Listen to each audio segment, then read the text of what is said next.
All right, good morning, everybody. Here I am. I decided to come out to an island today. We've been kind of staying near Athens and going around there a little bit in the mainland. So we've come out here to Santorini. It is an island I did not visit when I was here. However, it will be the island I visit the next time I come here. All right, after this time, whatever. All right, so here we are in beautiful Santorini, and I'm going to read the Caledonian Boar Hunt, which is just kind of, it's just a myth that's thrown in here. And then I really want to pay attention to the start of the next myth, which is the apples of love and discord, which kind of starts off the whole Trojan War thing. So it's kind of an important one after this one. So let's get on with this. So we'll do all of the Caledonian Boar Hunt today, and then we'll start with Apple of Love and Discord after this one, okay? All right, the Caledonian Boar Hunt. Meleager of Caledonia was one of the heroes who had sailed with Jason on the Argo. No one could throw a spear with greater skill than he. Still, he was powerless to stop a fearful boar that was ravaging his father's kingdom. The king one day had forgotten to include Artemis when he had sacrificed to the gods. It's a common theme, isn't it? And in revenge, the angry goddess sent the biggest boar ever seen. The boar had tusks as big as an elephant's and bristles as sharp as steel. Meleager sent for the Argonauts and all the great athletes of Greece and asked them to come to Caledonia and hunt down the monstrous beast. Great glory awaited the one who could destroy the Caledonian boar. Many heroes came to the hunt, and also a girl whose name was Atalanta. She was the fastest runner in Greece and a great huntress as well. When some of the men grumbled at hunting with a girl, Meleager ruled that a girl who can outrun them all would certainly be welcome to join the chase. Still grumbling, the men had to give in. For days, the heroes feasted at the Caledonian court. Then they offered rich sacrifices to the gods and went off to the hunt. They drove the boar out of its lair, and as it charged, spears and arrows flew wild. When the dust settled, 7 men lay dead, some killed by the boar, some by the arrows of their excited companions. Atalanta alone kept a cool head. She ran swiftly hither and thither till she could take good aim, and then she let an arrow fly. The arrow stopped the boar just in time to save the life of a hero who had stumbled in front of the onrushing beast. Quickly, Meleager jumped forward and hurled his spear with all his might. The beast rolled over and lay dead.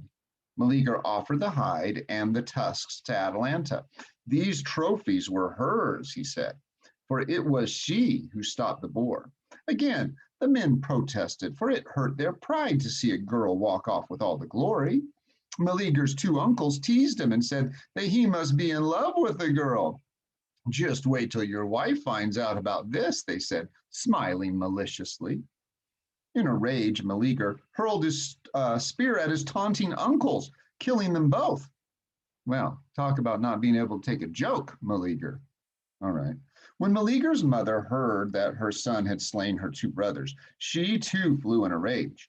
She ran to her treasure chest and took out a half-charred log. It was a magic log that held Meleager's life. This log had been burning in the hearth when Meleager was born. The 3 fates had come to see the infant, and the mother had overheard them say it was a pity that such a handsome child would die as soon as the log had burned up.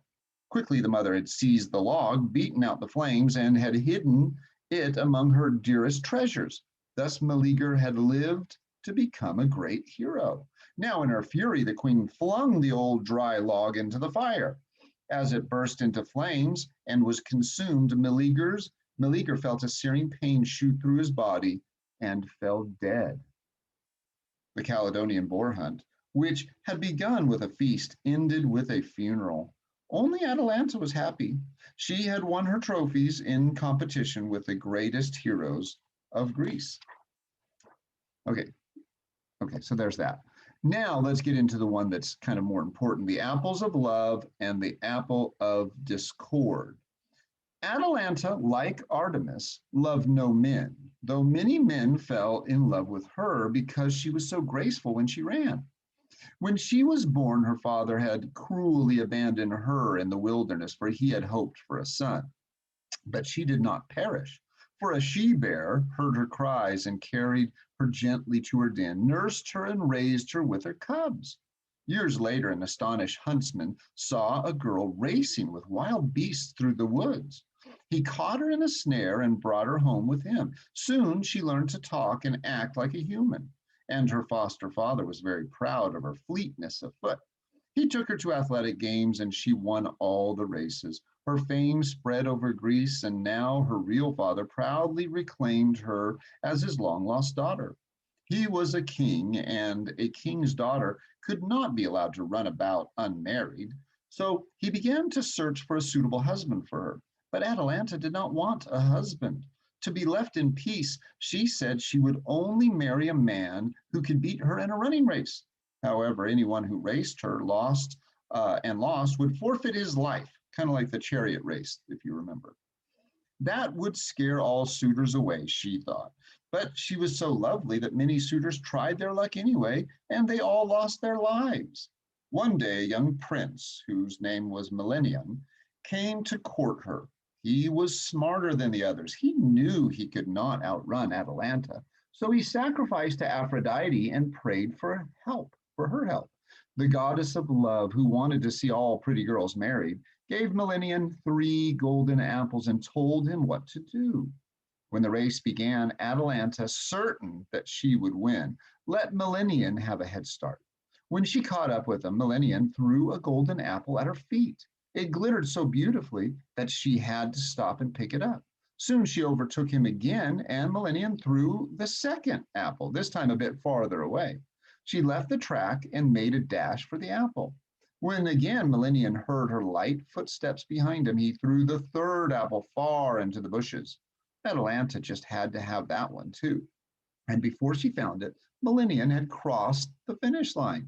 So he had won her, and they were married, and Atalanta treasured her golden apples and loved her clever husband dearly.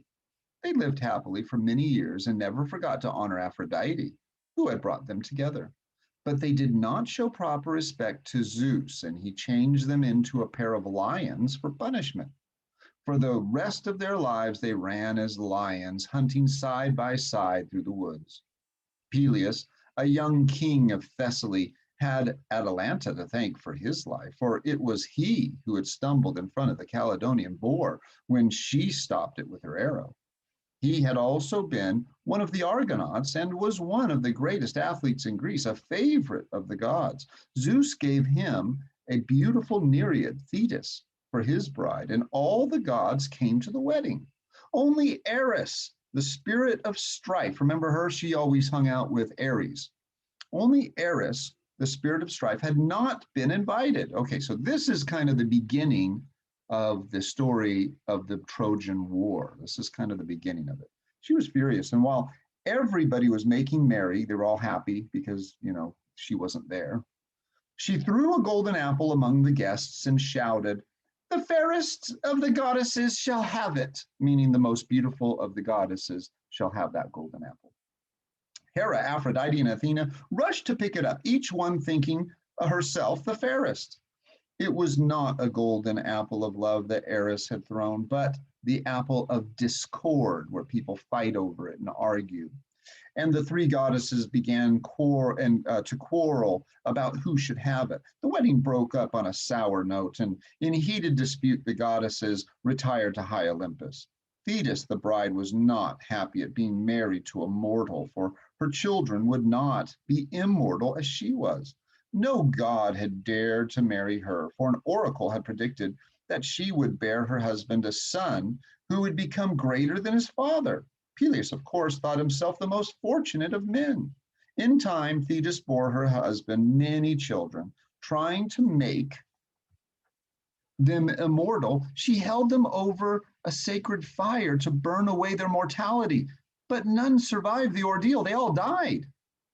At last she gave birth to a boy sturdier than the others. He withstood the fire, and she had almost succeeded in making him immortal when Peleus rushed into her room and snatched the child away. Thetis was so hurt and disappointed that she went back to the sea and never returned. The little boy was brought up by Chiron, the wise centaur, and he grew to be the greatest warrior that Greece had ever known. He was invulnerable except for his heel, by which his mother, let me start over. I lost my place. He was invulnerable except for his heel, by which his mother had held him over the fire. His name was Achilles. You've heard of your Achilles heel, your Achilles tendon, your Achilles heel. That's what that's from. All right, because she was holding him by the heel, and that part didn't get burned. So that means it's mortal. Meanwhile, discord reigned on Olympus. The three goddesses quarreled on, and none of the goddesses dared to say which of them was the fairest. None of the gods dared to say. One day, as Zeus looked down on earth, his eyes fell on Paris, a prince of Troy, Trojan. Okay. He was overwhelmingly handsome, and as were most men in the royal house of Troy.